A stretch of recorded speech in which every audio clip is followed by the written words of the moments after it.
balance here near perfect. He set the weights on the front just where they needed to be, and then regulated the brakes to the rear wheels to keep the front end just off of the ground. Steve? All the conference going on down here between TNT and John Heilman. They're actually getting his opinion, I think, is how he feels the sled should be weighted. What's the story, John? Well, I think it was a good run. There's good equipment back here. I feel right now with the field we got, the best in the country, you're going to see about 3 or 4 out the gate. I don't think it'll be any more than that. They may reset the sled, but I think things are pretty close. I had to wait on it a little bit, but... All right, here's what they're going to do. I just heard on the radio. That's a full pull, but they're going to look at one more pull and then maybe reanalyze the situation. That sounds like a good idea, Dave. I think that's the right thing to do. TNT's pretty sharp, you know that? Them boys out there call their shots. I think they got it. Okay. Thank you. Nice to see the officials conferring with the competitors, huh, Paul? Well, Steve, the next competitor will be John Powell on the red tractor. So the officials are going to take a look at him. And, yeah, they do have a good report, Steve. Constantly staying in communication to make sure that the competition is good, is honest and fair, and provides the best possible show. And had it been an unknown quantity, a rookie who was the test puller and he took it out the back door, well, then the thinking would be a little different. But it's never a surprise when Heilman can get the job done, or this man, John Powell, for that matter. His hands in the air to signify to the TNT crew working in the vicinity that he's not going to touch anything until the hookup is made. Safety, always a concern in any form of motorsport. The TNT people are right in there as well. Plenty of safety measures at the back of the machine to make sure that it won't pull loose, to make sure that one of the officials working at the back of the tractors don't get caught back there. And you can see on the superchargers the restraint straps. You can see those chrome shields around the blower belt. They just take no chances with this kind of ornery machine. You can't do it. All right. They're just looking right now to have a clear surface. They do, and it's time for John Powell. He's got to get it out the back door if he's going to compete with Heilman on this day. He pulls off a little bit slow, then the rear wheels begin to spin, but the front end staying nicely pinned to the ground, riding just where it should. Now comes up just a little bit high as those Keith Black engines strain a little bit. John Powell, the red tractor, and we wait now for the measurement on this machine. Paul, he has missed it. He has missed it by 2 feet approximately, 298.76. This sport is turning into a sport of inches, and it used to be yards.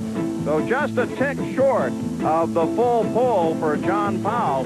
We take a look here. You can see how the front of the machine starts to pull up off the ground, and now it begins to bounce. And when it bounces, it eats away at your traction and your power. He's trying to keep it down. You can see one hand manipulating the brakes of the machine, but it just doesn't get the job done. So now, on board the decision maker, Ron Hickson, trying to decide what they're going to do. Are they going to change the weight? They're going to change the speed at which the weight comes forward. A decision yet to be made by the officials. But they are definitely huddled and working on it now. And there is Barb Piper as she pours some of that alcohol fuel into the engine of her husband's machine. The machine is the Pied Piper. Mike Piper is, in fact, the driver as it begins to kick fire. And now they tell us the sled is official. So the only man with a full pull is John Heilman. They'll count his full 300-foot distance. Steve? Well, John, good news and bad news. You had a nice pull of 298. The bad news, the sled is declared official. So the only one so far will get a pull opposite happens is Heilman. Well, we thought we was going to get out with it there for a minute. The starting line was a little bit slick, but we're pretty tickled with that run. So Mike Piper now to take his shot at the course. The full pull distance of 300 feet is the mark he's shooting at. The Pied Piper backing up. Keith Black engines in line on board this, 557 cubic inches for each one of them. And he hails from Illinois, Mount Vernon to be exact, and with his hands in the air as everybody will. And here you see some of the safety at the rear of the tractor as they put that great big hook. They call it hooking. That's the terminology in the sport. You see that light on? That tells that gentleman that that tractor's in neutral and it's not going to go forwards or backwards on him. That's a ticklish position to be in down there. Mike Piper has all of his engines in line. There's Barb looking on. Now we notice with the engines plugged in from the side, there was no chassis plug whatsoever, Paul. It just came down straight and screw. Now watch the difference with 3 inline motors. Sometimes you'll see the torque try to twist the machine in half or try to flip it over. Boy, Barb is pushing him home. got a nice run going as he twists the wheel back and forth, hoping to have the wheel set for every time it hits the ground. Barb's loving the run, and look, and he's right up on the line. Now they measure the distance to the front of the sled itself. The crowd loved this one as the Pied Piper, Mike Piper, with a full pull. So already we've got a pull-off in the 7,200-pound modified class. 2 men have made it beyond the full pull distance. We take a look, and there's what Steve was talking about. You can see the torque of the engine trying to twist the whole machine upside down. And he drifts dangerously close to the sideline. If he'd gotten the tractor over, he would have been disqualified right there. Boy, Mike, a terrific full pull, but a little scary there at the end. Yeah, she started leading on me hard left, and I had to get on the brake awful hard and lost a lot of momentum in the track, but she just got down in there and bit a little harder and stayed with me for just a little bit to get me out. Pat her on the head a little bit. Say, we'll take care of you. There was a moment there when you thought, maybe not. Yeah, I had my doubts there for a little bit. What will you do to get it to go straighter in the pull-off? Well, I'll try. I think the track's going to turn around quite a bit. Looks like it's going to dry out. I think it probably may get better. All right, see you then. Thank you. Mike Piper joins John Heilman in the pull-off, but there are plenty other competitors with a possibility. Will it be this man, Pat Frels, the driver of the Dollar Devil? The 7,200-pound modified tractors are roaring out in the Astrodome. We'll be back with more. Modified tractor competition continues, and this is Pat Frels on Dollar Devil, and he knows what he has to do to get top prize tonight, Paul. He's got to make a full pull, cover all 300 feet. And 300 feet is the distance. John Heilman and Mike Piper have both pulled 300 feet, so we definitely have a pull-off. Now, the competition is to see who else might join in that pull-off. Once again, these 7,200-pound modified tractors are some real engineering marvels. As Pat Frels takes the slack up in the chain, the green light tells him that he can go anytime he wants. Engines plugged in from all kinds of directions. A very contemporary tractor. You see his gloved hand on the throttle. His feet are very busy doing a dance on the individual rear brake. About half the steering is actually done with the rear brake. And here, without much wheel speed, goes Mike Frels. This does not look that good, Paul. The balance isn't there either. Balance is a key factor, and when the machine starts bouncing, it's transferring weight backwards and forwards. You don't have a whole lot of control, and you definitely don't have very much traction. So for Pat Frels, 273 feet, about 27 feet short of the full pull distance. Let's take a look at this run just once more. Now, Frels has got the throttle in his right hand, and he's laying the power in, trying to manipulate the rear around where he wants it. Now, it begins to get away from him and then slams down.